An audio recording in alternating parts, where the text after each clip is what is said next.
चींटी और सांप की कहानी। एक समय की बात है, एक जंगल में एक सांप रहता था।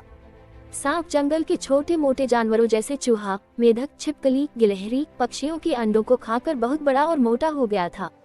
सांप के विशाल आकार के कारण जंगल के बड़े बड़े जानवर भी उसके पास आने से डरते थे। जंगल के छोटे छोटे जानवरों ने सांप की शिकायत हाथी और शेर से भी की, किंतु शेर और हाथी भी उस विशाल सांप का कुछ नहीं कर सके, क्योंकि जब भी वह सांप को समझाने जाते तो सांप अपना विशाल फन लेकर उनके सामने खड़ा हो जाता था। सांप कहीं उसे काट ना ले, इसी डर से जंगल का कोई जानवर उसके नजदीक नहीं चाहता था। धीरे धीरे सांप को ये घमंड हो गया कि जंगल का कोई भी जीव उसका सामना नहीं कर सकता।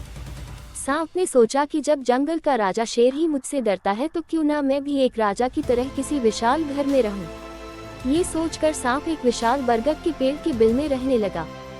सांप के आने से डर के कारण बरगद में रहने वाले सभी जीव जंतु और पक्षी उस पेड़ को छोड़कर चले गए।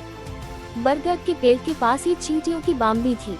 सांप जब भी कहीं जाता तो उसे रास्ते में चींटियां मिल जाती थी। चींटियां हमेशा अपने काम में व्यस्त रहती थी और सांप को नमस्कार नहीं करती थी। चींटियों का ये व्यवहार सांप को पसंद नहीं आया। एक दिन वह चींटियों की रानी से बोला, तुम अपनी सेना को समझा देना कि मैं जब भी यहाँ से गुजरता हूँ तो मुझे सर झुकाकर नमस्कार करे, नहीं तो मैं सभी को मार दूंगा। सांप की बात चींटियों की रानी को बिल्कुल भी पसंद नहीं आई और उसने सांप की बात मानने से इनकार कर दिया। सांप ने गुस्से में आकर अपनी पूंछ से चींटियों की बाम्बी पर प्रहार कर दिया, जिससे उनके घर को काफी नुकसान पहुंचा। सांप के इस व्यवहार से सभी चींटियां बहुत अधिक क्रोधित हो गई और उन्होंने एक साथ मिलकर सांप पर हमला कर दिया। चींटियों के काटने से सांप की बहुत बुरी हालत हो गई। धीरे धीरे चींटियों की संख्या बढ़ती जा रही थी और सांप अपने आप को असहाय महसूस करने लगा। आखिरकार चींटियों के हमले से सांप की मौत हो गई और जंगल के जानवरों को उस खतरनाक सांप से मुक्ति मिल गई।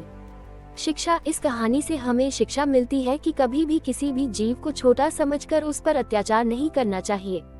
एकता में बहुत शक्ति होती है। अगर आपको हमारी यह कहानी पसंद आई हो तो कृपया हमारे चैनल को सब्सक्राइब करें और अपने दोस्तों के पास शेयर करें। धन्यवाद।